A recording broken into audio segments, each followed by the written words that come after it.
লেখিকা অস্মিতা রায়ের ধূসর রঙের জলছবি। স্ক্রিনে লেখিকার পেজের ফটো দেওয়া হলো, আপনারা সেখানে গিয়ে তার গল্প পড়তে পারেন এবং পেজটিকে ফলো লাইক করে দেবেন। তাহলে শুরু করা যাক আজকের গল্প। শুভেন্দু এই নিয়ে কতবার যে এই ঘটনাটা ঘটল এখন আর কোনো হিসেব আমাদের কাছে নেই। বিয়ের আগে তুমি বলতে যে পুরুষ মানুষ বউয়ের গায়ে হাত তোলে তার নাকি নিজেকে মানুষ বলে পরিচয় দেওয়া উচিত না, অথচ বিয়ের মাত্র 2 মাসের মাথায় একদিনের ঝগড়ার সময় তুমি আমার গায়ে প্রথম হাত তুলেছিলে। সেদিন মাথা ঠান্ডা হওয়ার পর তুমি সারা রাত অনুশোচনায় আমার পায়ে তোমার মাথা কুটেছিলে। আমি শুধু বলেছিলাম এই ঘটনার আজই শেষ নয় শুভেন্দু, তোমার মতো রকচটা মানুষ ভবিষ্যতেও এই কাজটা করবে। জানি না আমার কথায় উৎসাহ পেয়েই নাকি তোমার নিজের স্বভাবেই তুমি এরকম কাজ বহুবার করেছ। প্রথম দিকে প্রত্যেকবার ক্ষমা চাইতে সবকিছুর পরে, পরবর্তীতে হয়তো আর সেই ক্ষমা চাওয়ার মুখ থাকতো না বলেই তুমি ক্ষমা চাওয়াটুকুও বন্ধ করে দিলে। দামি শাড়ি, ব্যাগ, জুতো সবকিছুই তুমি আমাকে অনেক ভরে ভরে দিয়েছ বরাবর। আমি কিছু না চাইতেই তুমি এনে এনে হাজির করেছ এক একটা জিনিস। আত্মতুষ্টিতে ভরেছ নিজেই। জিনিসগুলো আমার দরকার আছে কিনা, আমি ওগুলো সত্যি চাই কিনা সেটা কোনোদিন শোনার প্রয়োজন মনে করনি। এসব জিনিস দেওয়ার বদলে আমি তোমার কাছে কোনো মাসে 500 টাকা হাত খরচ চাইলে তুমি বলেছ টাকা কি গাছে ফলে? বাইরে বেরিয়ে কত পরিশ্রম করে রোজগার করতে হয় তা জানো? আমি নীরব কান্নাগুলো গিলে ফেলেছি। বরাদ্দ 300 টাকার বেশি তুমি আমাকে কোনো মাসে দাওনি। অবশ্য এই টাকা রোজগার করতে যে কতখানি পরিশ্রম করতে হয় সেটা আমি হাড়ে হাড়ে জানি। তুমি প্রতিবার ঘুরতে নিয়ে গেছো তোমার পছন্দ মতো জায়গায়, পাহাড়ে। আমার পছন্দের সমুদ্রে যাওয়ার কথা বললে প্রতিবারই তোমার একই উত্তর ছিল, এবার থাক, পরের বার হবে। একবার গ্যাংটক যাওয়ার আগে আমার সে কি শরীর খারাপ, বলেছিলাম আমি এবার যেতে পারবো না, টিকিট ক্যান্সেল করে দাও। তুমি আমাকে চড় দেখিয়ে বলেছিলে 1 পয়সা রোজগারের মুরদ নেই, আবার কাটা টিকিট ক্যান্সেল করতে বলছো। আমি স্তম্ভিত হয়ে গেছিলাম। আমার শরীরের কষ্টের চেয়ে তোমার কাছে টিকিটের দাম বড় হলো। তুমি আর তোমার বাবা মা মিলে নানা সময় আমার বসে বসে খাওয়া নিয়ে কত খোটাই না দিয়েছ। চাকরির পরীক্ষার জন্য বই খাতা নিয়ে বসতাম বলে তোমরা কথা শোনাতে আমি সারাদিন নিজের ঘরে বসে থাকি। তোমরা আশা করেছ আমি সারাদিন রেধে বেড়ে ঘর গুছিয়ে তোমাদের এক একজনের এক এক রকম বায়না সামলে চলবো। আবার এই সবের মধ্যে ম্যাজিকের মতো বড় কোনো পরীক্ষা ক্র্যাক করব। ফিনান্সিয়ালি তোমাদের পাশে দাঁড়াবো। মেয়েরা যে দশভুজা, তাদের কোনো কিছু পারবো না বলতেই নেই। আমার কান্না শোনার জন্য আমার বাবা মাকেও আমি পাশে পাইনি। বিবাহিত মেয়েদের বাবা মায়েরা সবসময় ভয়ে থাকে, এই বুঝি মেয়ের সংসারটা ভেস্তে গেল। একদিন তোমার হাতে মার খেয়ে অপমানের জ্বালায় আর থাকতে না পেরে মাকে ফোন করে বিষয়টা জানালাম। মা শুনে বলল, তাহলে আমাদের কথা বলতে হয় গিয়ে। আমি কি উত্তর দেব না বুঝতে পেরে বললাম, বেশ বলো। মা বলল, ওরা যদি ব্যাপারটা ডিভোর্সের দিকে নিয়ে যায় তাহলে ডিভোর্স হওয়ার পর তোর দায়িত্ব কে নেবে? কে তোর পেছনে উকিল লাগাবে? দেখ, আমাদের কিন্তু বয়স বাড়ছে, এখন কোনো এক্সট্রা ঝামেলা আমরা নিতে পারবো না।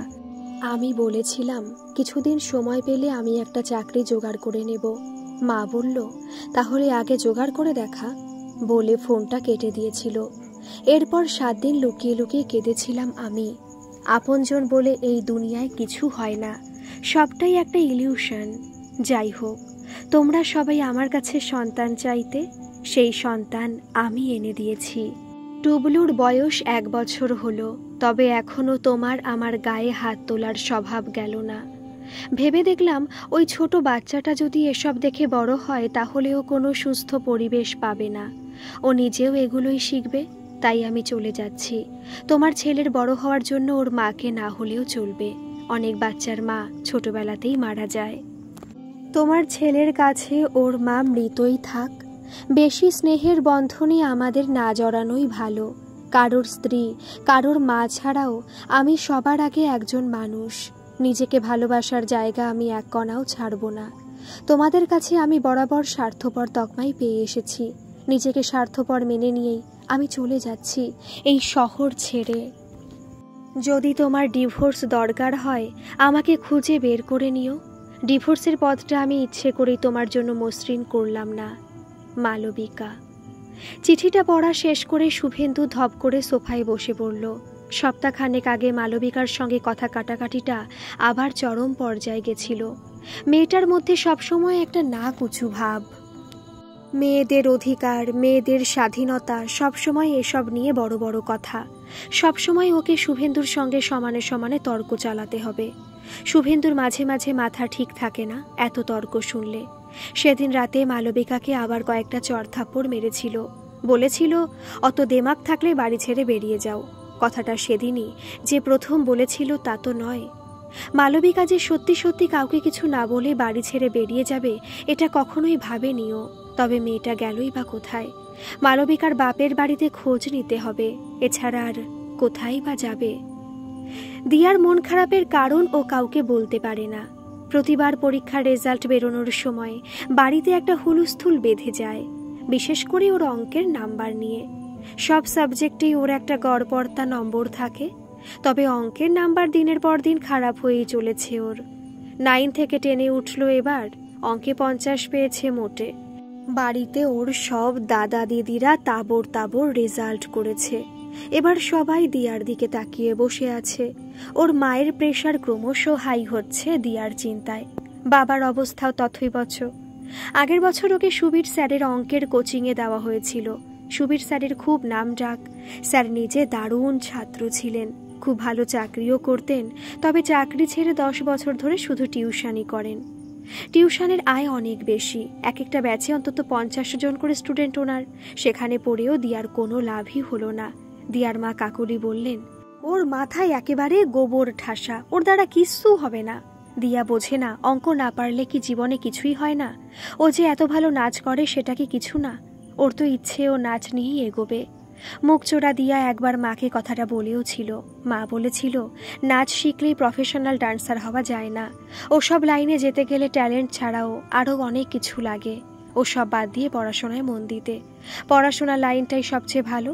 মায়ের বরাবর স্বপ্ন ওকে IIT-তে পড়ানো। তবে ওর অঙ্কের মাথা দেখে সে চিন্তা মাথা থেকে বাদ গেছে। ওর বাবা মা আজকাল বলছে, দিয়াকে শেষমেশ লোকের বাড়ি রান্না করে খেতে হবে। হ্যাঁ, রান্নাটাও দিয়ার একটা প্যাশন। মাত্র 15 বছর বয়সের মধ্যেই ও পোলাও, মাংস, চিংড়ির মালাইকারি, চকোলেট কেক এসব রান্না শিখে নিয়েছে। এছাড়া টুকটাক রান্না তো আছেই। সময় পেলেই ও রান্নাঘরে গিয়ে এটা ওটা এক্সপেরিমেন্ট করে। ও রান্নার স্বাদগুলো খুব অন্যরকম ভালো হয়, যে কারো হাতে এমন স্বাদ খোলে না। ভগবান কাউকে কাউকে এমন রান্নার হাত দিয়ে পাঠান। তবে যতই যাই হোক, অঙ্ক না পারলে জীবনে কোনো কিছুরই কোনো মূল্য নেই। সেদিন বিকেলে মন খারাপ করে বসেছিল দিয়া। ক্লাস 10-এর পড়াশোনা সবে শুরু হয়েছে। এই বছরটা নাচ বন্ধ ওর। চুপচাপ বসে গান শুনছিল। ডিভিডি প্লেয়ারটা থেকে ভেসে আসছে এক আবেগময় কণ্ঠ। যা কিছু জীর্ণ আমার, দীর্ণ আমার জীবন হারা, তাহারি স্তরে স্তরে পড়ুক ঝরে সুরের ধারা। এমন সময় ঝিলম এলো। ঝিলম ওদেরই ফ্ল্যাটের 5 তলায় থাকে, দিয়াদের ফ্ল্যাটটা 3 তলায়। দিয়া আর ঝিলমের ভারী বন্ধুত্ব।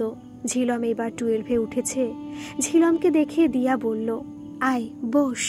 ঝিলম বলল, আহা, গানটা শুনেই মনটা যেন জুড়িয়ে যায়। গলাটা চেনা লাগছে। কে গাইছে রে? মালবিকা দাশগুপ্ত। ওনার রবীন্দ্রসঙ্গীতের নতুন অ্যালবাম বেরিয়েছে। পার্কটা বাড়ি থেকে খুব একটা দূরে নয়। আজকাল এখানে প্রাতঃভ্রমণে আসাটা প্রতাপ রায়চৌধুরীর একটা অভ্যেস হয়ে দাঁড়িয়েছে। ডাক্তার বলেছেন সুগার বেড়েছে তার। খাওয়া দাওয়া নিয়ন্ত্রণের সঙ্গে মর্নিং ওয়াক করারও পরামর্শ দিয়েছেন তিনি। আর বারবার বলেছেন টেনশন কমাতে হবে। এই টেনশনটাই প্রতাপ কমায় কি করে? ওষুধের দোকান আছে তার, ব্যবসায় লাভ লোকসান লেগেই রয়েছে। কিছুদিন আগে এক কর্মচারী কিছু টাকা চুরি করে পালিয়েছে। ইদানিং তার আরেক চিন্তার কারণ হলো দিয়া। সামনের বছর মাধ্যমিক মেয়েটার, তবে ওর নাম্বার দেখে কোনো ভালো ফল করার আশা দেখছে না প্রতাপ। মেয়েটা এমনিতে বড় শান্ত আর বাধ্য, নিজের সাধ্য মতো লেখাপড়াটা ঠিকই করে। ক্লাসে 1 থেকে 10-এর মধ্যে থাকে ঠিকই, তবে ওর অঙ্কের নম্বর বরাবর খুব কম ওঠে। সায়েন্স না পেলে তো আত্মীয় মহলে মুখ দেখাতে পারবে না ওরা। এই সব ভেবে আজকাল অনেক চিন্তায় থাকে প্রতাপ আর তার স্ত্রী। পার্কটা দুপা হেঁটে একটা বেঞ্চে বসলো প্রতাপ। তাকে দেখে এগিয়ে এলো এক তরুণ। জিজ্ঞেস করলো, কাকু হাঁপিয়ে গেলেন নাকি? প্রতাপ বাবু হেসে বলল, এই একটু জিরিয়ে নিচ্ছি আর কি। তোমার কি খবর ইয়াং ম্যান? ছেলেটিও পাশে এসে বসলো তার। ছেলেটাকে চেনে প্রতাপ, নাম অরণ্য। তাদেরই অ্যাপার্টমেন্টের দোতলার 1 BHK ফ্ল্যাটটায় 1 বছর আগে ভাড়া এসেছে। ছেলেটার আসল বাড়ি ফারাক্কা শহরে। খুব ভালো ছাত্র, কলকাতার নামকরা একটা ইঞ্জিনিয়ারিং কলেজে পড়তে এসেছে। ছেলেটাকে বেশ লাগে প্রতাপের। যাওয়া আসার সময় অ্যাপার্টমেন্টের করিডোরে অরণ্যর সঙ্গে মুখোমুখি দেখা হতো তার। তবে কথাবার্তা হয়নি, আলাপ হলো এই পার্কে মর্নিং ওয়াকে এসে। অরণ্য এখানে প্রতিদিন দৌড়তে আসে সকালবেলা করে। একদিন হাঁটতে হাঁটতে প্রতাপের শরীরটা ভারী খারাপ লাগছিল, সারা গা ঘেমে উঠছিল তার। প্রতাপ বুঝতে পারছিল রক্তে শর্করার মাত্রা নেমে যাচ্ছে। কোনো মতে একটা বেঞ্চে বসে পড়েছিল সে। তার অবস্থা দেখে দৌড়ে এসেছিল অরণ্য। প্যান্টের পকেট থেকে বের করে দিয়েছিল চকোলেট, এগিয়ে দিয়েছিল জলের বোতলও।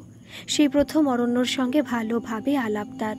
মাঝে মাঝে মর্নিং ওয়াকে এসে অরণ্যর সঙ্গে গল্প করে সে। ঝকঝকে ছেলেটাকে বেশ লাগে তার। কেউ কেউ থাকে যারা যে কোনো বয়সের মানুষের সঙ্গে মিশে যেতে পারে। অরণ্য হচ্ছে তেমনই একটা ছেলে। দিনকাল, রাজনীতি, খেলাধুলা, সাহিত্য, বিজ্ঞান সবকিছু নিয়েই ছেলেটার সঙ্গে গল্প করা যায়। বয়সের তুলনায় অরণ্য অনেক বেশি পরিণত, তবে ওর মধ্যে কোনো জ্যাঠামো ভাব নেই। প্রাণ শক্তিতে ভরপুর ছেলেটির সঙ্গে কথা বলতে বলতে প্রতাপও যেন ফিরে যায় নিজের সেই তারুণ্যের দিনগুলোতে। আজ অরণ্যকে দেখে প্রতাপের মাথায় হঠাৎ একটা ভাবনা ঝিলিক দিয়ে উঠল, একবার চেষ্টা করে দেখাই যাক না। গলাটা খাকড়ে প্রতাপ বলল, অরণ্য, তোমার সঙ্গে একটা কথা ছিল। অরণ্য বলল, হ্যাঁ বলুন। তুমি বলেছিলে না যে তুমি 2 ছেলেকে জয়েন্টের জন্য ফিজিক্স পড়াও? হ্যাঁ। তুমি কি একটু সময় বের করে আমার মেয়েটাকে একটু পড়িয়ে দিতে পারবে? দিয়ার এবার ক্লাস 10 হলো। সায়েন্স গ্রুপ, স্পেশালি অঙ্কে ওর অবস্থা খুব খারাপ। যদি তুমি একটু ওর উন্নতি করে দিতে পারো তাহলে খুব ভালো হয়। অরণ্য কথাটা শুনে চটজলদি কোনো জবাব দিল না।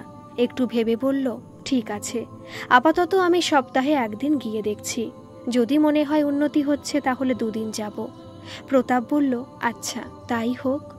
বাড়ি ফিরে প্রতাপ অরণ্যর কথাটা স্ত্রী কাকুলিকে বলল। দিয়া তখন বাড়িতে ছিল না। কাকুলি শুনে বলল, সুবীর স্যারের কোচিংয়ে দিয়ার কোনো উন্নতি হলো না, আর অরণ্য তো 2 দিনের ছেলে, ও কি পারবে দিয়ার কোনো উন্নতি ঘটাতে? মাঝখান থেকে কোনো উল্টোপাল্টা কিছু না হয়। দিয়া কিন্তু উঠতি বয়সের মেয়ে। আগুন আর ঘি পাশাপাশি থাকলে কি হয় তা জানো তো? প্রতাপ আশ্বস্ত করল, না গো, অরণ্য ছেলেটা ভালো। এই বয়সে যথেষ্ট পার্সোনালিটি আছে, ভালো ঘরেরও ছেলে, আর সুবীর স্যারের কাছে তো দিয়া পড়বেই। অরণ্যকে 1 মাস রেখে দেখাই যাক না। যদি দিয়ার উন্নতি না হয় তাহলে না হয় ওকে বারণ করে দেওয়া যাবে। ছেলেটার নিজেরও তো পড়াশোনা আছে। এরপর কাকুলি আর কিছু বলল না। দিয়া বাড়ি ফেরার পরে প্রতাপ দিয়াকে জানালো এখন থেকে অরণ্য ওকে সপ্তাহে 1 দিন করে পড়াতে আসবে। কথাটা শুনে দিয়ার মুখ কেমন আচমকাই রক্তবর্ণ হয়ে গেল। ঢোক গিলে দিয়া বলে বসল, আমি ওর কাছে পড়ব না। একটু অবাক হয়ে প্রতাপ জিজ্ঞেস করল, কেন? একটা চাকরি পেতে দে, তারপর তোর বাড়িতে গিয়ে আমি বিয়ের কথা বলবো। অসম্ভব। কেন? আমি তোকে কিছুতেই বিয়ে করব না। কেন তুই এভাবে বলছিস? আমি কি তোর যোগ্য নই? যোগ্যতা বিচার করার কোনো প্রশ্নই ওঠে না কৌস্তব। আর তুই চাকরি পেয়েও যতই রোজগার করিস না কেন, আমাদের বিয়ে হওয়াটা ঠিক নয়। বিয়ে করলে আমাদের সম্পর্কটা শুধু তোর আমার মধ্যেই থাকবে তা তো নয়, আরও অনেকে এসে যাবে আমাদের মধ্যে। অনেক জটিলতা আসবে জীবনে। দরকার কি এসবের? কথাগুলো তুই ঠিকই বলছিস, তবু আমার খুব কষ্ট হচ্ছে। তোকে না পেলে আমি থাকবো কি করে? আর এই কষ্ট তোর 2 দিন পরেই ঠিক হয়ে যাবে, ওসব নিয়ে ভাবিস না। এখন তুই মন দিয়ে পড়, নিজের পরিবারের পাশে দাঁড়া। শুধু নিজের পরিবার নয় মালবিকা, তোর জন্য আমি সব সময় আছি। যে কোনো রকম দরকারে আমাকে তুই সব সময় পাশে পাবি। কথাগুলো মনে পড়ে চোখ দুটো ঝাপসা হয়ে গেল মালবিকার। কি দেখেছে কৌস্তব ওর মধ্যে কে জানে। ও তো অতি সাধারণ একটা মেয়ে সব দিক থেকেই। একই পাড়ায় বাড়ি মালবিকার কৌস্তভের, ছোট থেকেই বন্ধুত্ব ওদের। একই স্কুলে পড়েছে দুজন ছোটবেলায়। এরপর কলেজ আলাদা হলেও ওদের বন্ধুত্ব অক্ষুণ্ণ ছিল বরাবর। বন্ধুত্ব থেকে কখন যে কৌস্তব মালবিকার প্রেমে পড়ে গেল এতখানি, সেটা ওরা কেউই বোঝেনি। কৌস্তবের বাড়ির অবস্থা বিশেষ ভালো না। ওর বাবা একটা মুদির দোকানের কর্মচারী, মালবিকার বাবা একজন স্কুলের টিচার। সামাজিক উচ্চ নিচের ভেদাভেদকে উপেক্ষা করে লড়াই করার মতো ক্ষমতা ছিল না মালবিকার। আর ওর নিজের যে কৌস্তবের প্রতি বিরাট কিছু টান ছিল তাও নয়। তবে কৌস্তবের ওকে পাওয়ার জন্য আকুল আরতি ওকে অবাক করেছে বারবার। কি এমন দেখেছে ছেলেটা ওর মধ্যে?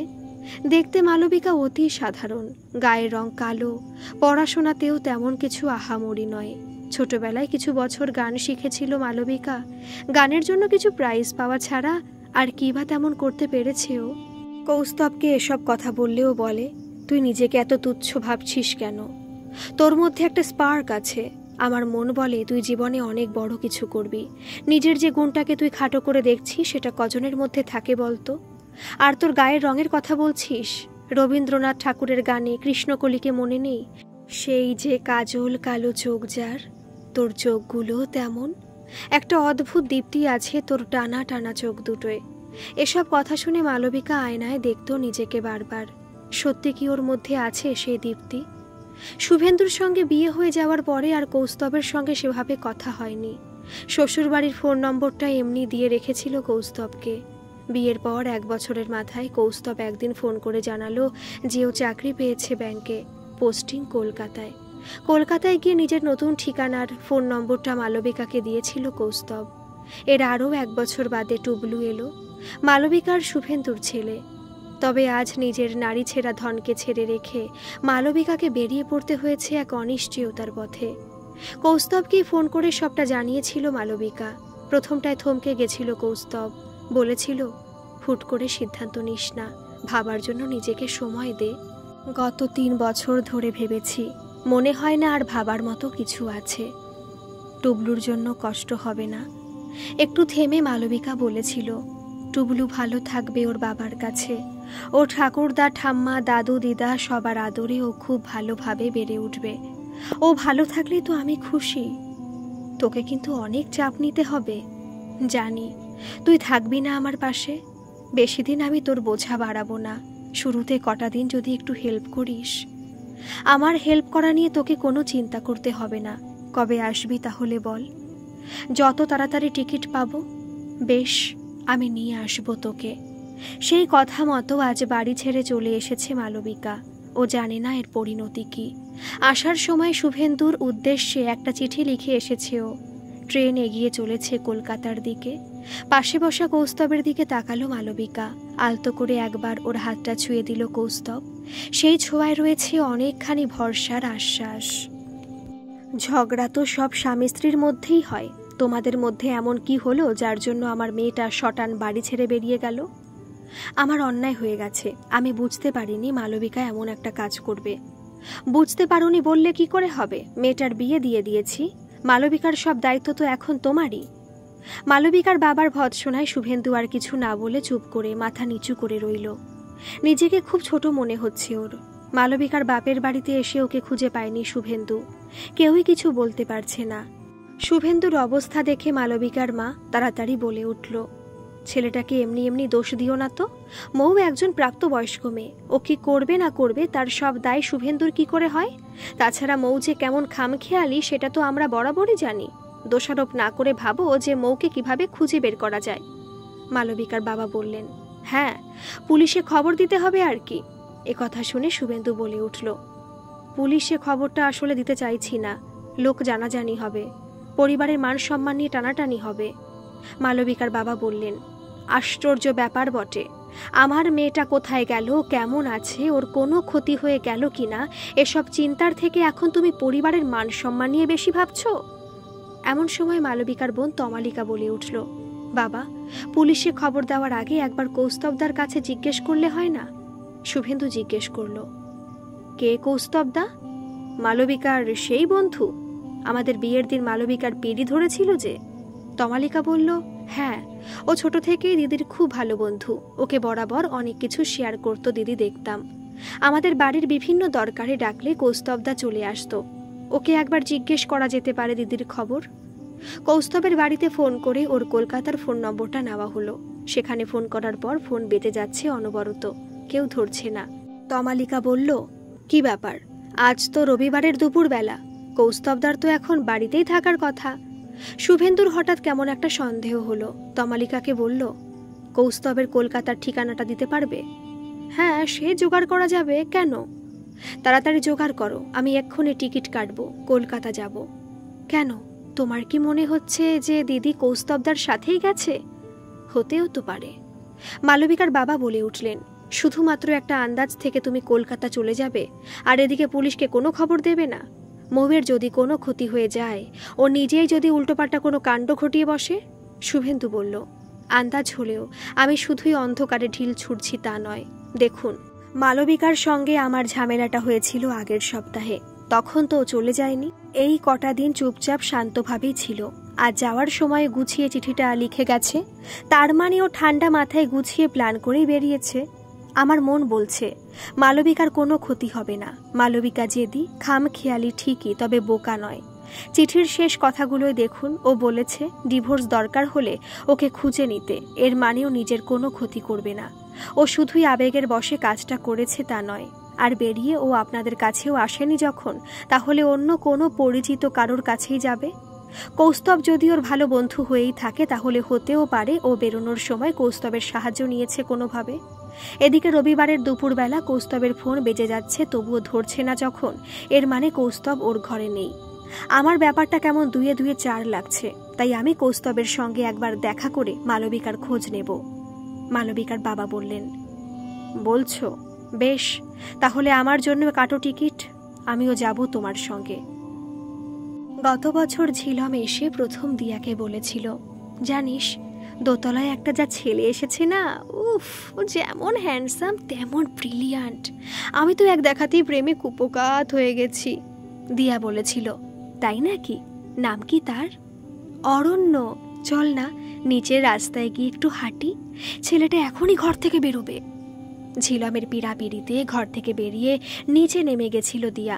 আর ঝিলমের যেমন ভাবনা তেমনি ঘটনা। একটু পরেই বেরিয়ে এলো সেই ছেলে। ওদের দিকে একবার তাকিয়ে এগিয়ে গেল সামনের দিকে। ঠিকই বলেছে ঝিলম, ছেলেটা দেখতে খুব সুন্দর। দিয়াকে কনুই দিয়ে ঠেলে ঝিলম ফিসফিস করে বলল, দেখলি, এই হচ্ছে অরণ্য। এরপর থেকে গত এক বছরে ওদের দুজনের গল্পের বেশিরভাগটাই জুড়ে ছিল অরণ্যর ব্যাপারে আলোচনা। অরণ্যকে দেখতে পেলেই উকি ঝুঁকি দিত ঝিলম। অরণ্য হয়তো বুঝতো সবই, তবে পাত্তা দিত না কোনোদিনই। তবে এর মধ্যে একদিন এক কাণ্ড ঘটল। বিকেলবেলা দিয়াদের ব্যালকনিতে বসে দুজন গল্প করছিল।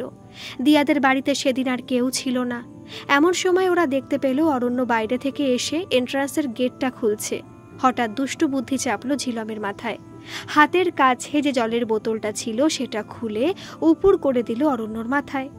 আচমকা গায়ে জল পড়তে, কে কে বলে উপরে তাকালো অরণ্য। ঝিলম ততক্ষণে ছুটে ভেতরে পালিয়েছে। অরণ্য চোখ তুলে একা দিয়াকেই ব্যালকনিতে দাঁড়িয়ে থাকতে দেখল। দিয়াকে উদ্দেশ্য করেই অরণ্য বলে উঠল, হোয়াট ননসেন্স। ভুরু দুটো কুঁচকে গেছে অরণ্যর।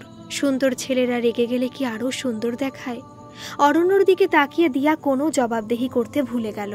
পরে অরণ্যর সঙ্গে অনেকবার সামনাসামনি দেখা হয়েছে দিয়ার। প্রত্যেকবার ওর মনে হয়েছে সোজাসুজি অরণ্যকে গিয়ে বলে। সেদিন উপর থেকে গায়ে জল ফেলার কাজটা ও করেনি, তবে পারেনি। ওর কোনো কথাটাই বা কবে কাকে ঠিক করে বুঝিয়ে বলতে পেরেছে ও। তাছাড়া অরণ্য ছেলেটা এত গম্ভীর থাকে যে দেখলেই দিয়ার কেমন ভয় ভয় করে। আর ভাগ্যের এমনই পরিহাস যে সেই ছেলেটাই কিনা ওকে অঙ্ক পড়াতে আসবে। দিয়া যে অঙ্কে এত কাঁচা সেটা বুঝে যাবে যে অরণ্য। এর চেয়ে বেশি লজ্জা আর কি হতে পারে দিয়ার। প্রতাপ দিয়াকে আবার জিজ্ঞেস করল, কি রে, বললি না তো, কি অসুবিধা ছেলেটার কাছে? দিয়া তাড়াতাড়ি বলে উঠল, না বাবা, এমনি অসুবিধা নয়, তবে ভাবছিলাম বেশি চাপ হয়ে যায় যদি। প্রতাপ বলল, 1 মাস পড়ে দেখ, তারপর দেখা যাবে। দিয়া আমতামতা করে বলল, আচ্ছা। কথা মতো শুরু হলো অরণ্যর দিয়াকে এসে পড়ানো। প্রথম দিন ভয়ে কাঁপছিল দিয়া, অরণ্যর মুখের দিকে তাকাতে পারছিল না। অরণ্য অঙ্ক শেখানোর সময় যে কি বলে গেল কিছুই বুঝল না দিয়া। শেষে অরণ্য জিজ্ঞেস করল, তুই কি বুঝতে পারছিস না, নাকি বুঝতে চাইছিস না? এত অন্যমনস্ক কেন? দিয়া কাচুমাচু মুখে অরণ্যর দিকে হতাশ চোখে তাকালো। চোখে চোখ পড়তে অরণ্য একটু হাসল। হাসিটার মধ্যে যেন স্নেহ মেশানো একটু প্রশ্রয় মিশে আছে। এই প্রথমবার অরণ্যকে হাসতে দেখল দিয়া, তাও এত সামনে থেকে। হাসিটার দিকে তাকিয়ে রইল দিয়া। অরণ্য খুব ধরে ধরে অঙ্ক শেখায়। প্রতিটা চ্যাপ্টারের সোজা অঙ্ক দিয়ে শুরু করে, তারপর ঠিক সেই ধরনের আরেকটা অঙ্কই দিয়াকে করতে দেয়। দিয়া সেটা পেরে যাওয়ার পরে ওকে বলে, এই তো সুন্দর বুঝে গেছিস। তারপর আস্তে আস্তে কঠিন অঙ্ক ধরে। এছাড়া ভৌত বিজ্ঞানও খুব সুন্দর করে বোঝায় অরণ্য। দিয়ার চোখের সামনে অণু পরমাণুর দৃশ্যগুলো ফুটে ওঠে যেন। অরণ্যর বোঝানোর কায়দাটা ভারী ভালো, যতটুকু দরকার ততটুকুই বলে। তাছাড়া রেগুলার হোমওয়ার্ক দেয় আর পরের দিন এসে চেক করে। ঘুরিয়ে ফিরিয়ে ছোট ছোট পরীক্ষা নেয়, তাতে দিয়া বেশিরভাগই ফুল মার্কস পায়। সায়েন্স গ্রুপকে বরাবর ভয় পেয়ে আসা দিয়ার আজকাল সাবজেক্টগুলোকে ভারী ভালো লাগতে শুরু করেছে। সুবীর স্যার প্রথম থেকে অনেক কঠিন কঠিন বিষয় দিয়ে শুরু করত, সেগুলো কিছুই বুঝতো না দিয়া। তাছাড়া ছোটবেলা থেকেই অঙ্ক পারে না, সায়েন্স বোঝে না। এই ধরনের লাগানো তকমার কারণে ও নিজেও সেটাই বিশ্বাস করত। অরণ্য এসে ওর সেই ভুল ধীরে ধীরে ভেঙে দিয়েছে। আজকাল নিজের উৎসাহে অনেক বেশি অঙ্ক প্র্যাকটিস করেও। খুব ভালো লাগে বিজ্ঞান পড়তে। সুবীর স্যারের কাছে টিউশন ছেড়ে দিয়েছে দিয়া। অরণ্য সপ্তাহে 2 দিন এসে ওকে পড়িয়ে দিয়ে যায়। এছাড়া পড়ার ফাঁকে ফাঁকে নানা রকম গল্প করে অরণ্য। কসমোলজি, ইতিহাস, ভূগোল। অরণ্য নিজে নানা বিষয় পড়তে ভালোবাসে। দিয়ার সঙ্গে সেগুলো যখন গল্প করেও, দিয়া তখন মন দিয়ে শোনে। সত্যি বলতে কি, অরণ্য পড়াতে আসার দিনগুলোর জন্য দিয়া মনে মনে উন্মুখ হয়ে থাকে। আর কোনো এক অমোঘ টানে সিঁড়ি দিয়ে নামার সময় ও দোতলায় অরণ্য দরজার দিকে একবার তাকায়। যদি একবার দেখা হয়ে যায়। অরণ্যর কলেজ থেকে ফেরার সময় হলে কোনো এক অদৃশ্য শক্তি দিয়াকে যেন ঘাড় ধরে ওকে ব্যালকনিতে দাঁড় করায়। আস্তে আস্তে দিয়ার ক্লাস 10-এর বোর্ড এক্সাম এগিয়ে আসছে। ঝিলামও ব্যস্ত নিজের 12-এর পড়াশোনা নিয়ে। এক শীতের দুপুরে ব্যালকনিতে বসে নরম রোদে পিঠ দিয়ে টেস্ট পেপার সলভ করছিল দিয়া। অরণ্য আসারও সময় হয়ে গেছে। গেটের আওয়াজে ফিরে তাকালো দিয়া। অরণ্য ঢুকছে। কিন্তু এ কি, অরণ্যকে কেমন অপ্রকৃতিস্থ লাগছে যেন। হাঁটার সময় পাগুলো কেমন এলোমেলো ভাবে ফেলছে, চোখ দুটো টকটকে লাল। শরীর খারাপ নাকি অরণ্যর? দাঁত দিয়ে নিজের ঠোঁটটা একবার কামড়ালো দিয়া। বাড়িতে কেউ নেই, যাবে নাকি একবার অরণ্যর ঘরে? 7-5 ভেবে শেষ অবধি স্থির করে ফেলল দিয়া। অরণ্যর ঘরে বেল বাজানোর পর অরণ্য এসে দরজা খুলল। দিয়াকে দেখে চমকে গেল অরণ্য। বলল, কি ব্যাপার, তুই হঠাৎ এখানে? অরণ্যর মুখে ভকভক করছে মদের গন্ধ। দিয়া বলল, ঢোকার সময় তোমাকে দেখে কেমন একটা সন্দেহ হলো। তুমি ঠিক আছো তো? চোখ মুখ কঠিন হয়ে গেল অরণ্যর। কড়া ভাবে বলল, that is not your business, get lost. দরজাটা বন্ধ করতে যাচ্ছিল অরণ্য, এর মধ্যে দিয়া জোর করে ঘরে ঢুকে গেল অরণ্যর। যে শাখায় ফুল ফোটে না, ফল ধরে না একেবারে, তোমার ওই বাদল বায়ে দিক জাগাই সেই শাখারে। শ্রাবণের ধারার মতো পড়ুক ঝরে, পড়ুক ঝরে। আপন মনে গান গেয়ে চলেছে মালবিকা। চুপ করে শুনছে কৌস্তব। কাল কলকাতা পৌঁছতে পৌঁছতে রাত হয়ে গেছিল। মালবিকাকে নিজের বাড়িতে নিয়ে এসেছে ও। কাল রাতে মালবিকা পাশের ঘরে ঘুমিয়েছে। কৌস্তবকে ফোন করে জানিয়েছিল মালবিকা ওর পক্ষে আর সংসারে থাকা সম্ভব নয়। প্রতি মুহূর্তে ওর দম বন্ধ হয়ে আসে ওখানে। ওর সম্মান ওখানে পাপসের চেয়েও কম। মালবিকার বাপের বাড়ি উদাসীন এই ব্যাপারে। মালবিকা ওখান থেকে বেরোতে চায়। কৌস্তবের সাহায্য লাগবে ওর। বেশি কিছু ভাবেনি কৌস্তব। মালবিকা নিজে থেকে ওর কাছে সাহায্য চেয়েছে, আরও সাহায্য করবে না তাই কি হয়? মালবিকার বিয়ের আগে ওদের বাড়ি নানা দায় দফায় ছুটে যেত কৌস্তব। বিয়ের দিনও বরযাত্রী আপ্যায়ন থেকে শুরু করে মালবিকার পিড়ি ধরে যত্ন করে ঘোরানো সব কাজই নিষ্ঠার সঙ্গে করেছিল। মালবিকার জন্য একটা বাড়ি ভাড়া ঠিক করে রেখেছে কৌস্তব। আজ বিকেলে জিনিসপত্র সমেত মালবিকাকে রেখে আসবে ওখানে। অবশ্য জিনিসপত্র বলতে মালবিকার কাছে কিছুই নেই তেমন। গানটা শেষ করে কৌস্তবের দিকে তাকালো মালবিকা, জিজ্ঞেস করল, আমি কি খুব খারাপ? কৌস্তব বলল, খারাপ কেন হতে যাবি? স্টুডেন্ট লাইফে পড়াশোনা মন দিয়ে করিনি, নিজের পায়ে না দাঁড়িয়ে বিয়ে করে নিলাম। সেই সংসারেও অ্যাডজাস্ট করে থেকে যেতে পারলাম না। সন্তানের জন্ম দিলাম, সে দুধের শিশুটাকেও ফেলে চলে এলাম। সময়ের কোনো কাজই আমি সময়ে করতে পারলাম না। উঠে গিয়ে মালবিকার মাথায় হাত রাখল কৌস্তব, বলল, জীবন কি শেষ হয়ে গেছে তোর? সময় অসময় বলে কিছু হয় না। আগে যা করিসনি এখন সেগুলো কর। শোন, নিজের সম্মান সবার আগে। এখন তুই পড়াশোনা করে একটা চাকরি জোটা। তোকে নিজেকেই অনেক লড়তে হবে এখন। এর মধ্যে টুবলুকে সঙ্গে নিয়ে তুই কিভাবে বেরোতি? এখন তুই মন দিয়ে পড়াশোনা শুরু কর, আমি পাশে আছি। কৌস্তবের হাতটা ধরল মালবিকা। এতক্ষণের অবরুদ্ধ কান্না ঝরঝর করে ঝরে পড়ল মালবিকার গাল বেয়ে। বলল, আমি পারবো তো? অবশ্যই পারবি। কতজন কত কি পারছে, আর তুই নিজের পায়ে দাঁড়াতে পারবি না? তারপর না হয় টুবলুকে তুই নিজের কাছে নিয়ে আসিস। আমি তোর বোঝা হয়ে থাকতে চাই না। আপাতত একটা ছোটোখাটো কাজ জোগাড় করে দে না আমাকে। আমার কাছে কাজের কোনো ছোট বড় নেই, যে কোনো কাজ করতে আমি রাজি আছি। কৌস্তব কিছু না বলে মালবিকার চোখের জলটা হাত দিয়ে মুছিয়ে দিল। মালবিকার ক্ষতবিক্ষত মনটা ভারী দুর্বল হয়ে গেছিল। আচমকা কৌস্তবের বুকে নিজের মাথাটা রাখল। মালবিকা, যাকে কৌস্তব এতদিন ধরে চেয়ে এসেছে, যাকে না পেয়ে ওর বুকের এই জায়গাটা এতদিন ধরে শূন্য রয়ে গেছিল, সে হঠাৎ এত কাছে আসাতে কৌস্তব একটু বেসামাল হয়ে গেল। জড়িয়ে ধরল মালবিকাকে। কৌস্তবের হাতটা মালবিকার কোমর বেয়ে কাঁধ অবধি উঠে এলো। নিজের মুখটা নামিয়ে এনে মালবিকার কপালে একটা চুমু দিল কৌস্তব। মালবিকা, ছি! হঠাৎ দরজার কাছ থেকে একটা অস্ফুট স্বর ভেসে এলো। কৌস্তব আর মালবিকা দুজনে চমকে দরজার দিকে তাকালো। দরজাটা যে ছিটকেনি লাগানো নেই এ কথা ওদের কারোরই খেয়াল ছিল না। দরজায় স্তম্ভিতভাবে দাঁড়িয়ে রয়েছে যে দীর্ঘকায় গৌরবর্ণ সুপুরুষ, তাকে খুব ভালো মতো চেনে কৌস্তব। শুভেন্দু দাশগুপ্ত, মালবিকার স্বামী। তার পেছনে মালবিকার বাবা। মুখ খুলল মালবিকা। শুভেন্দু, তুমি এখানে কিভাবে এলে? বাবা, তোমরা কিভাবে বুঝলে আমাকে এখানে পাওয়া যাবে?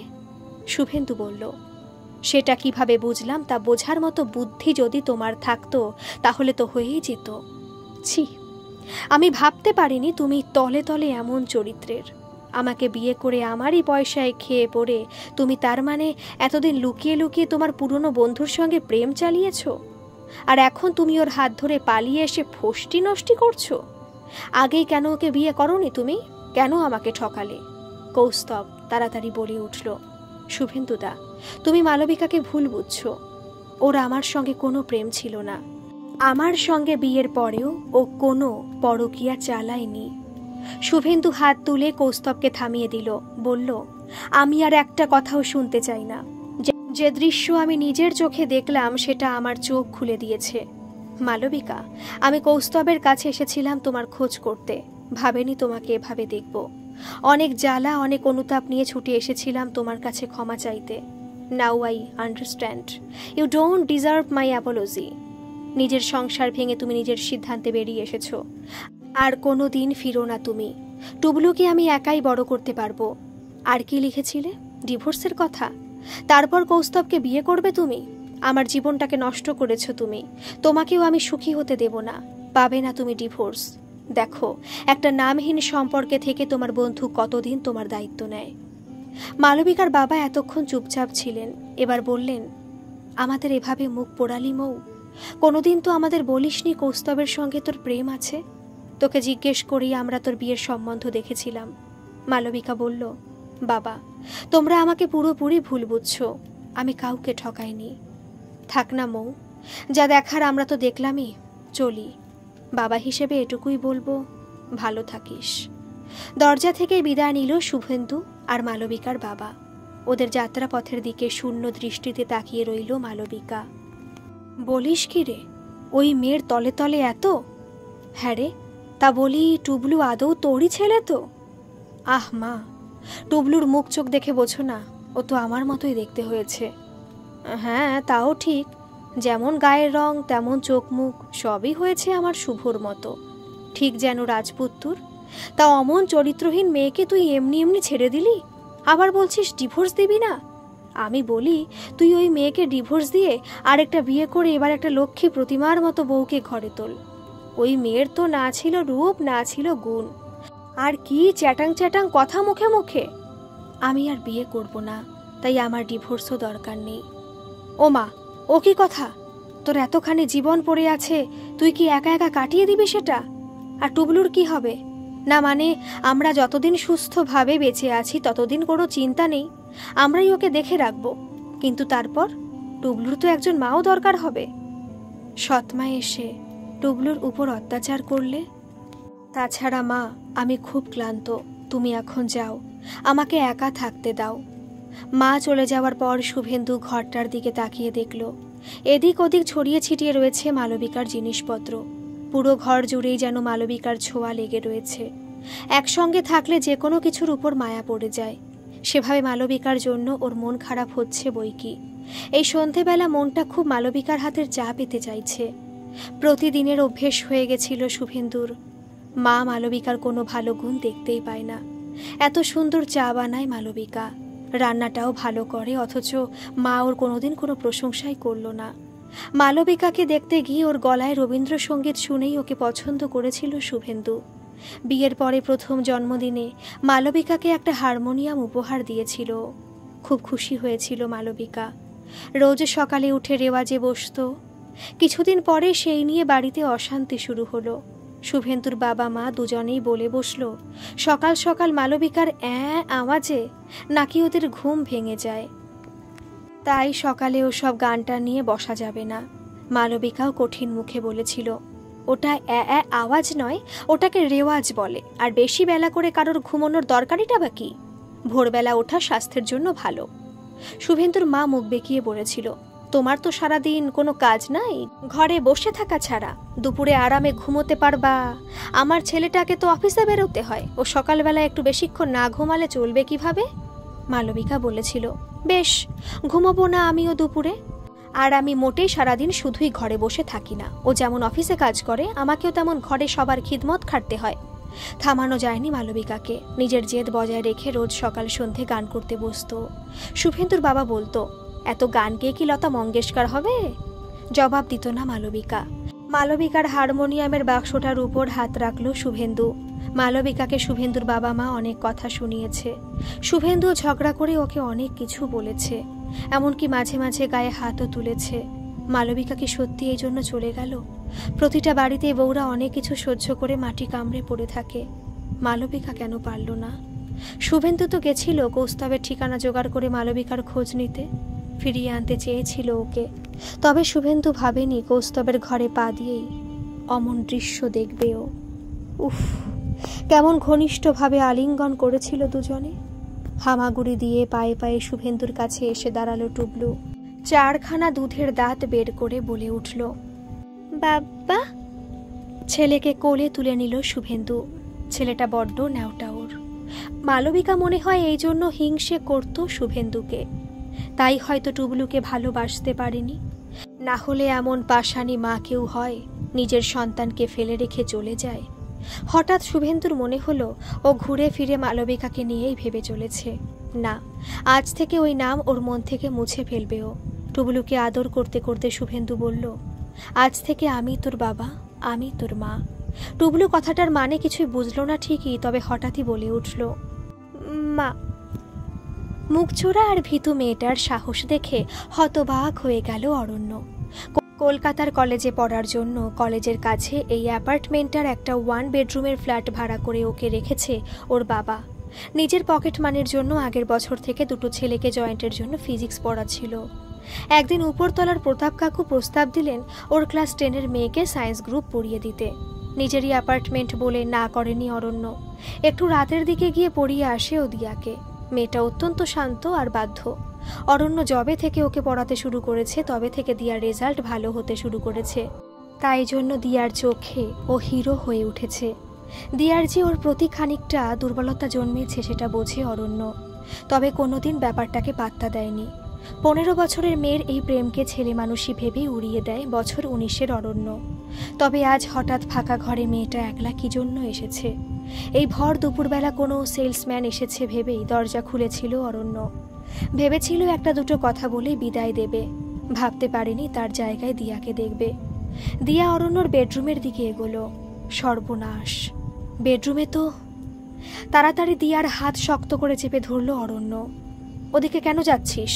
দিয়া বলল, আমার যাওয়া উচিত মনে হচ্ছে তাই। দিয়ার স্পর্ধা দেখে অরণ্য তাজ্জব হয়ে গেল। বলল, কারোর পারমিশন ছাড়া তার ঘরে যাওয়াকে অসভ্যতা বলে তা কি জানিস? বেশি পাকামো না করে নিজের ঘরে যা। বলতে বলতে অরণ্যর মাথাটা হঠাৎই চক্কর দিয়ে উঠল। সকাল থেকে পেটে 1 কাপ চা আর 2টো বিস্কুট ছাড়া আর কিছু খাবার পড়েনি। খালি পেটেই কতখানি মজ্জে খেয়েছে আজ তা অরণ্যর নিজেরও খেয়াল নেই। নিজেকে সামলাতে না পেরে পড়ে যাচ্ছিল অরণ্য। তাড়াতাড়ি দিয়া নিজের সর্বশক্তি দিয়ে অরণ্যকে ধরে নিল। দিয়ার কাঁধের উপর ভর দিয়ে অরণ্য নিজেকে সামাল দিল। সাবধানে অরণ্যকে ঘরে নিয়ে গিয়ে বিছানায় বসিয়ে দিল দিয়া। ঘরের চারপাশটা একবার ভালো করে চোখ বুলিয়ে দিয়া বলল, এ কি অরণ্যদা, তোমার ঘরে মদের বোতল, এতগুলো সিগারেটের প্যাকেট, তুমি এভাবে টলছ? তোমার গাও তো গরম, কি হয়েছে তোমার? অস্বস্তি আর কাকে বলে? মেয়েটা এসব কথার কাউকে বললে সবাই অরণ্যকে ভুল বুঝবে তো। অরণ্য নিজের মাথাটা ধরে বলে উঠল, আমি একটা মেয়েকে খুব ভালোবাসি, সে আমাকে আজ খুব কষ্ট দিয়েছে, তাই জন্য। দিয়া, তুই প্লিজ কাউকে কিছু বলিস না, আজ আমি একটু পাগলামি করে ফেলেছি। দিয়ার মুখটা ফ্যাকাশে হয়ে গেছে। ও জিজ্ঞেস করল, কাকে ভালোবাসো তুমি? অরণ্য বলল, স্নেহা, আমার স্কুলের বন্ধু। দিয়া বলল, সে তোমায় কিভাবে কষ্ট দিয়েছে? 11 থেকে প্রেম আমাদের, বেশ অনেক দিন ধরে আমাকে অ্যাভয়েড করে চলেছিল। আজ ডেকে বলল দেখা করতে চায়, কিছু বলার আছে। আমি গেলাম।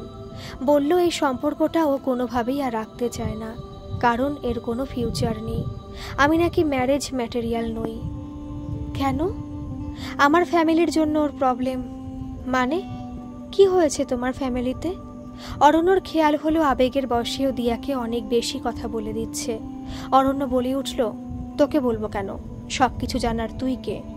দিয়ার মুখটা অন্ধকার হয়ে গেল, তবে এ ব্যাপারে আর কিছু বলল না। জিজ্ঞেস করলো, কিছু খাবার খেয়েছো? অরণ্য চুপ করে রইল। দিয়া অরণ্যর রান্নাঘরে গেল। স্টকে কিছু চাল, ডাল, আলু রয়েছে, প্রেসার কুকারে বসিয়ে দিল দিয়া। অরণ্যকে বেড়ে দিল ডাল, আলু সেদ্ধ আর ভাত। অরণ্য আর কিছু না বলে চুপচাপ খেয়ে নিল। পেট আর মাথায় অসহ্য যন্ত্রণা। খাবার পেটে পড়ার পরে অরণ্যর ঘুম পেতে শুরু করলো। দিয়াকেও বলল, থ্যাংক ইউ, অনেক করলি তুই, এবার ঘরে যা, লোক জানাজানি হলে উল্টোপাল্টা কথা হবে। দিয়া বলল, কেউ জানবে না, সবাই এখন ঘুমোচ্ছে, আমি সুযোগ বুঝে ঠিক চলে যাব, তুমি ঘুমো। অরণ্যর চুলে হাত ডুবিয়ে দিল দিয়া। মাথায় ঘাড়ে আঙুলে নানা কারুকার্য করে মাসাজ করে দিতে লাগলো অরণ্যকে। অরণ্য আপত্তি করতে চেয়েও পারল না। আরামে ঘুমে চোখ বুজে আসছে ওর। অরণ্য ঘুমিয়ে পড়ার পর দিয়া ওর মদের বোতল আর সিগারেটের প্যাকেটগুলো সরিয়ে রাখলো। রাতে খেতে বসে দিয়া একটু ইতস্ততভাবে বলল, বাবা, অরণ্যদার না খুব শরীর খারাপ, এখন কেমন আছে একবার খোঁজ নেবে? ও তো একা থাকে। প্রতাপ বলল, কি হয়েছে? দিয়া বলল, দুপুরে দেখলাম জ্বর এসেছিল। কাকলি বলল, তাই নাকি? তাহলে একবার খোঁজ নিতে হয় তো। রাতে কিছু খেয়েছে ছেলেটা? আজ না হয় আমাদের সাথেই খেয়ে নিক। দিয়ার পরীক্ষার রেজাল্ট বেরিয়েছে। সবাইকে চমকে দিয়ে সেকেন্ড হয়েছে ও। বিশেষ করে সায়েন্স গ্রুপটায় এত ভালো নম্বর দিয়া কোনোদিন পায়নি। প্রতাপ আর কাকলি দারুণ খুশি। অরণ্য ছেলেটা ঘষে মেজে দিয়াকে তৈরি করে দিল বটে, তবে দিয়া বলে বসল, আমি সায়েন্স নেব না। কাকলি বলল, কেন? দিয়া বলল, যা নম্বর পেয়েছি অরণ্যদার জন্যই। শুধু অঙ্ক শেখানো বা সায়েন্স বোঝানো নয়, অরণ্যদা আমাকে সব সাবজেক্টই ভালোবাসতে শিখিয়েছে। ও না থাকলে আমি কিছুই পারতাম না। অরণ্য বলল, তুই পেরেছিস নিজের মেধার জোরেই। কাউকে কিছু শেখানো যায় না যদি না সে নিজে সেটা গ্রহণ করতে না জানে। আর আমি তো আছি এখনো, যতটা সম্ভব হেল্প করে দেব। ফিজিক্স অরণ্যর নিজের খুব পছন্দের সাবজেক্ট, তাই দিয়াকেও মূলত ফিজিক্সটাই পড়াচ্ছে 11 থেকে। তবে কেমিস্ট্রি আর অঙ্ক ঘুরিয়ে ফিরিয়ে করিয়ে দেয় ও। দিয়াকে পড়াতে গিয়ে টাকার হিসেব করে না অরণ্য। এই পরিবারটার সঙ্গেও নিজের অজান্তেই মানসিকভাবে জড়িয়ে গেছে। স্নেহার সঙ্গে দেখা করে যেদিন মদ খেয়ে বাড়ি ফিরে অসুস্থ হয়ে গেছিল, সেদিন রাতে দিয়ার বাবা মা ওদের বাড়িতেই খেতে ডেকেছিলেন অরণ্যকে। আপত্তি করেছিল অরণ্য, তবে শেষ অবধি সেই আপত্তি থাকেনি। তারপর থেকে দিয়ার মা মাঝে মাঝেই এটা ওটা খাওয়ায় ওকে। ও একা থাকে বলেই হয়তো একটা মায়া ওদের। মায়েরা কি এমনই হয়? অরণ্য কোনোদিন নিজের মাকে কাছে পায়নি। স্নেহার করা অপমানটা আজও কানে বাজে অরণ্যর। যে ছেলে কোনোদিন নিজের বাবা মায়ের বন্ডিং দেখে বড় হয়নি, যার বাবা মা সংসার করতে জানে না, তাদের ছেলে হয়ে তুই কিভাবে বুঝবি সম্পর্কের কি মূল্য? বাড়ির সবার যথেষ্ট আদর পেয়েই বড় হয়েছে অরণ্য। তবে বড় হওয়ার সঙ্গে সঙ্গে ক্রমশ শুনেছে ওর মা নাকি ওকে ছেড়ে চলে গেছে। তবে ওর বাবা ওকে খুব ভালোবাসে। তা সত্ত্বেও মাঝে মাঝে ওর মনে হয়, আর সবার মতো ওরও যদি বাবা মা একসঙ্গে থাকতো তাহলে ব্যাপারটা কেমন হতো। সামনে রবীন্দ্র জয়ন্তী, পাড়ার ক্লাবের অনুষ্ঠানে দিয়া এবার নাচ করবে। একদিন পড়তে পড়তে দিয়া বলে উঠল, তুমি প্রোগ্রাম দেখতে আসবে অরণ্যদা? আমি তো এসব বুঝি না। তাতে কি, এসে দেখোই না, খুব ভালো লাগবে। দিয়ার ডাগর দুটো চোখের দিকে তাকিয়ে অরণ্য মাথা নেড়ে বলল, বেশ। গেছিল অরণ্য। 5টা মেয়ের গ্রুপে নাচল দিয়া। বিপুল তরঙ্গরে গানের সাথে সাথে নিজের শরীরে হিল্লোল তুলে নাচল দিয়া। দিয়ার টানা টানা চোখের অভিব্যক্তি আর মিষ্টি হাসির মিশেলে গানের সুর যেন অন্য মাত্রা পেল। খালি হাতে যায়নি অরণ্য। বন্ধুর কাছ থেকে ধার করে ক্যামেরাটা নিয়ে এসেছে। তাতে বেশ কয়েকটা ফটো তুলে নিল নৃত্যরতা দিয়ার। মেয়েটা ওর মায়ের কাছে অনুযোগ করছিল শুনেছে অরণ্য। প্রত্যেকবার নাকি অন্য মেয়েদের কত সুন্দর সুন্দর ফটো ওঠে, ওর ফটো কেউ তোলে না। ফটোগুলোকে ওয়াশ করিয়ে প্রিন্ট করে রাখলো। পরের মাসে দিয়ার জন্মদিন। দিয়ার জন্মদিনে একটা আইটেমও নিজের হাতেই করে। এবছর জন্মদিনের কেকটা নিজের হাতেই বানালো দিয়া। ভ্যানিলা ফ্লেভারের স্পঞ্জি কেকটা খাইয়ে অরণ্যদাকে তাক লাগিয়ে দিতে হবে তো। তবে জন্মদিনের সন্ধ্যায় যে ওর নিজের জন্যই এত ভালো একটা সারপ্রাইজ অপেক্ষা করছিল, সেটাও ভাবতেই পারিনি। ওর জন্মদিনের উপহার হিসেবে রবীন্দ্র জয়ন্তী প্রোগ্রামে ওর নাচের বিভিন্ন বিভঙ্গের ফটো প্রিন্ট করিয়ে এনেছে অরণ্য। অরণ্যদার ফটো তোলার হাত তো দারুণ ভালো। এই প্রথম ওর নাচের কেউ এত ভালো ফটো তুলে দিয়েছে। তবে দিয়ার খুশির আরও বেশি কারণ হয়তো ফটোগুলো অরণ্য তুলে দিয়েছে বলে। ওকে এতটা গুরুত্ব দিল অরণ্য। আজ ফিরতে ফিরতে বেশ বেলা হয়ে গেল মালবিকার। ডক্টর মুখার্জির মেয়ের আজ জন্মদিন। অনেক কিছু রান্নাবান্না হয়েছে সেই উপলক্ষে। তবে আজ সেজন্য কিছু উপরই আয়ও হলো। টাকাটা এখনই খরচ করা যাবে না, পরে কোনো প্রয়োজন পড়লে হাত দেবে। দুপুরের কড়া রোদটা যেন আগুনের মতো লাগছিল ওর গায়ে। রোদের আগুন, রান্নার আগুন, দারিদ্র্যের আগুন, একা বাঁচার লড়াইয়ের আগুন এখন মালবিকার নিত্য সঙ্গী।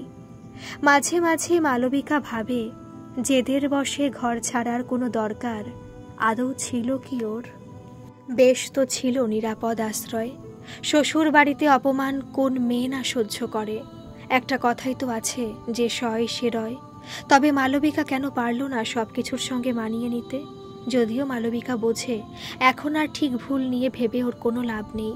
যে পথে ও নেমে এসেছে সেই পথ ধরেই ওকে এগিয়ে যেতে হবে। কৌস্তব আপত্তি করে বলেছিল, তা বলে তুই শেষমেশ রান্নার কাজ করবি? মালবিকা বলেছিল, যে কাজ পাচ্ছি হাতে সেটাই এখন লক্ষ্মী। সৎপথে করলে কাজের কোনো ছোট বড় হয় না। তুই এখন পড় না, তোর বাড়ি ভাড়া, খাওয়ার খরচ এগুলো আমার দায়িত্ব। তুই এত চাপ নিচ্ছিস কেন? তো নেব না চাপ। যতটুকু হেল্প না নিলেই নয়, ততটুকু হেল্প তোর কাছে নিতে হবে এখন আমায়। তবে নিজের পুরো দায়িত্ব অন্যের ঘাড়ে কেন চাপাবো? তোর এমন কাজ করতে কষ্ট হবে না? তোর বাবা একজন স্কুল টিচার, তোর বর অত বড় একজন ইঞ্জিনিয়ার। বাবা আর বরের পরিচয় ছেড়ে তো আমি বেরিয়ে এসেছি। আর কলকাতায় আমাকে কে চেনে? তাছাড়া রান্না করা আমার কাছে আর নতুন কি কাজ? শ্বশুর বাড়িতেও রান্না করতাম, এখন না হয় তাই করেই কিছু রোজগার করি। সেই কথা মতো মালবিকা 8 মাস হলো দুটো বাড়িতে রান্না করছে। সকালবেলা যায় ডাক্তারবাবুর বাড়ি, আর সন্ধেবেলা এক বয়স্ক দম্পতির বাড়ি। ওর নিজের দুবেলার খাওয়াটা ওখান থেকেই হয়ে যায়, আর মাইনে টাকা দিয়েও নিজের বাড়ি ভাড়াটা দেয়। ওকে জিজ্ঞেস করা হয়েছিল, তোমাকে দেখে তো ঠিক রান্নার লোক মনে হয় না, ভদ্র ঘরের মেয়ে বলে মনে হয়। মালবিকা এই প্রশ্নের জবাব দেয়নি। তবে যাই হোক, মালবিকা রান্না আর ওর গোছানো স্বভাবের জন্য দুটো বাড়ি ওর উপর খুশি। রান্নার কাজের ফাঁকে ও চাকরির পরীক্ষার পড়াশোনা করছে। এখন আর কেউ ওকে কোনো কিছু নিয়ে কথা শোনায় না। ওর এই জীবনটায় আছে অনেকটা স্বাধীনতা, আর সঙ্গে কঠোর সংগ্রাম। রোদের তাপটা বড্ড গায়ে লাগছে। সামনের গলির মুখটায় একটা কল দেখা যাচ্ছে, সেখানে গিয়ে চোখ মুখে জলের ঝাপটা দিল মালবিকা। শাড়ির আঁচল দিয়ে মুখটা মুছে সামনে তাকাতেই দেখল সামনের বাড়িটায় গায়ে একটা হোর্ডিংয়ে বড় বড় করে লেখা, যত্ন সহকারে শেখানোর জন্য গানের শিক্ষক চাই। গলির মধ্যে বলে এতদিন বাড়িটা লক্ষ্য করেনিও। বাড়িটার গায়ে লেখা সুরধারা সঙ্গীত একাডেমি। তার মানে এটা একটা গানের স্কুল। এগিয়ে গিয়ে বাড়িটার দরজায় কড়া নাড়ল মালবিকা। আপনার নাম? টেবিলের সামনে বসে থাকা বয়স্ক ভদ্রলোকটি জিজ্ঞেস করল। মালবিকা একটু ইতস্তত করে বলল, মালবিকা দাশগুপ্ত। শুভেন্দুর সঙ্গে ডিভোর্স হয়নি ওর।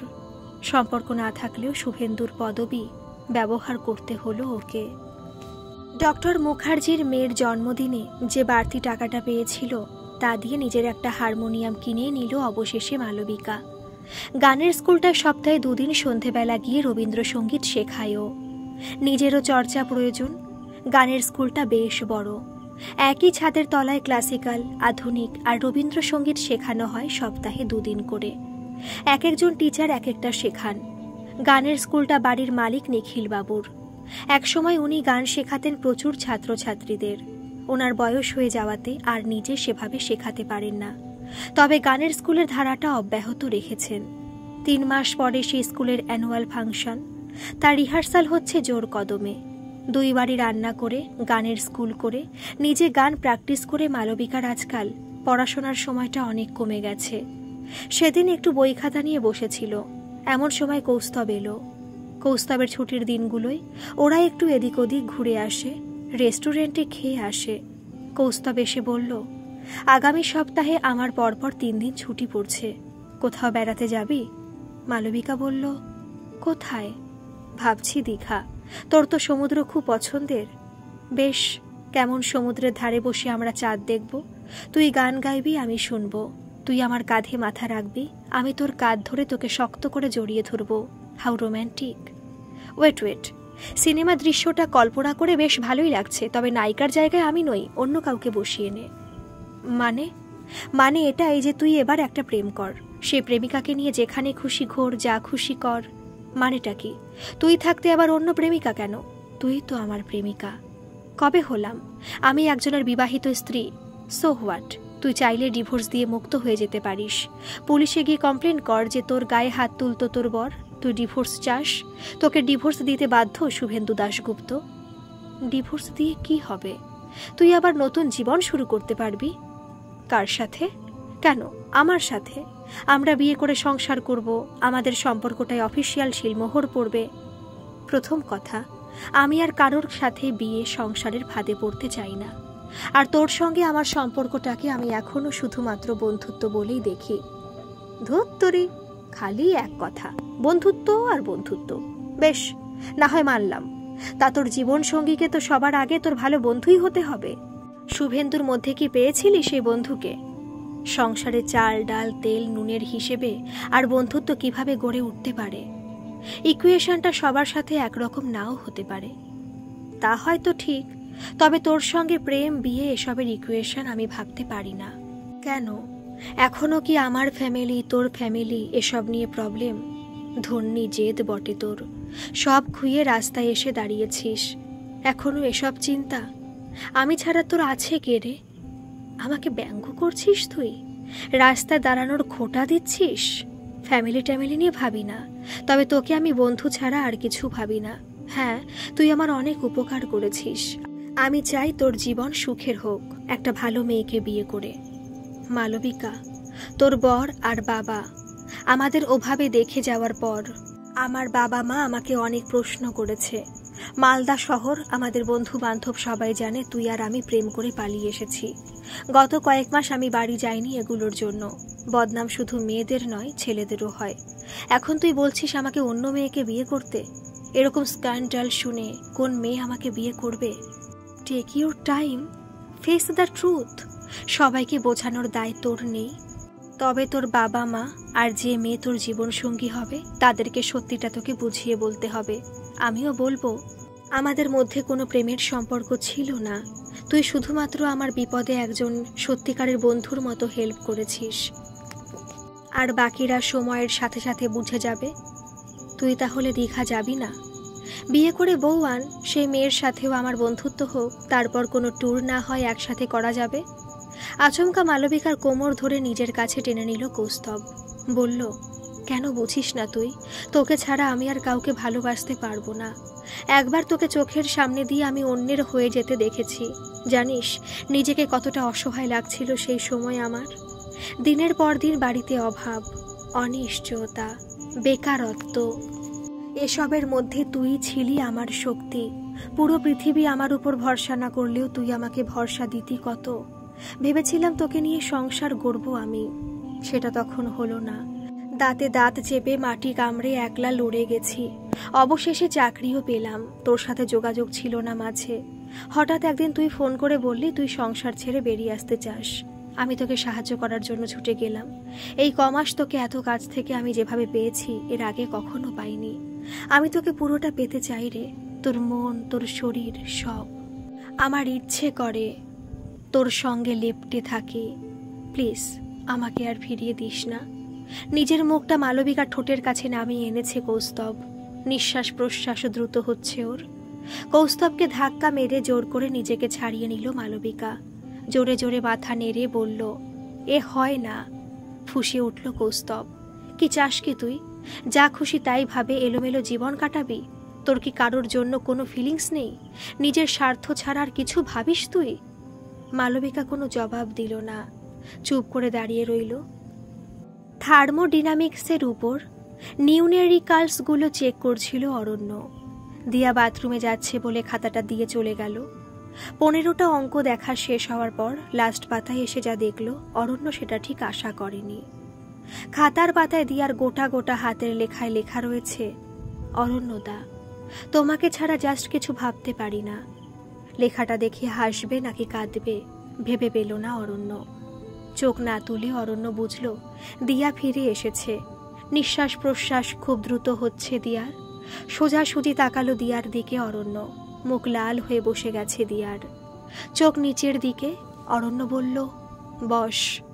দিয়া পুতুলের মতো চেয়ার টেনে বসে পড়ল, যেন কিছুই হয়নি এমন ভাব করে অরণ্য দিয়াকে পড়াতে লাগলো। দিয়ার হাঁটু ঠক ঠক করে কাঁপছে, বুকের মধ্যে যেন লক্ষ হাতুড়ির ঘা। অরণ্য বুঝতে পারছিল দিয়ার অস্থিরতা। ওর কি কিছু বলা উচিত? দিয়ার ওর প্রতি দুর্বলতা আছে বুঝলেও সে যে ওকে সরাসরি কখনো এমন কিছু লিখবে এটা আশা করেনি অরণ্য। পরে অরণ্য নিজেই না ফেঁসে যায়।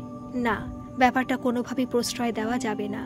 দিয়াকে বলল অরণ্য, আজ তোর মন নেই পড়াশোনায়, আজ বরং থাক, আমি আজ গেলাম। বোবা হয়ে বসে রইল দিয়া। অরণ্য বেরিয়ে গেল। রাস্তায় বেরিয়ে এলোমেলোভাবে হাঁটছিল অরণ্য। প্রেম, সম্পর্ক এসবে ভয় পায়ও। ওর জীবনে এসবের অভিজ্ঞতা ভালো নয়। এমন সময় ওর ফোনটা বেজে উঠল। দিয়া ফোন করছে। ফোন কানে চাপল অরণ্য। হ্যালো, রাগ করলে? দিয়ার গলার স্বর ভেজা ভেজা। অরণ্য বলল, না। কিছুক্ষণ চুপ থেকে দিয়া বলল, আমাকে পড়ানো বন্ধ করে দেবে না তো? অরণ্য একটু হেসে ব্যাপারটা লঘু করে দিতে চাইল। বলল, না না। গল্পটা একটু বড়। এই গল্পটিকে আমি 3টে পার্ট করব। আজ সন্ধ্যা 6:30টায় এর দ্বিতীয় পর্ব আপলোড হবে এবং এই গল্পের অন্তিম পর্ব কাল 12টা 15 আমার এই চ্যানেলে আপলোড করা হবে। গল্পটি খুবই ভালো লাগলো, তাই এই বড় গল্প না করে পারলাম না। আশা করি আপনারা বুঝতে পারছেন। প্লিজ একটু ধৈর্য ধরে থাকুন, আর কেমন লাগছে গল্পটা কমেন্ট করে জানাবেন।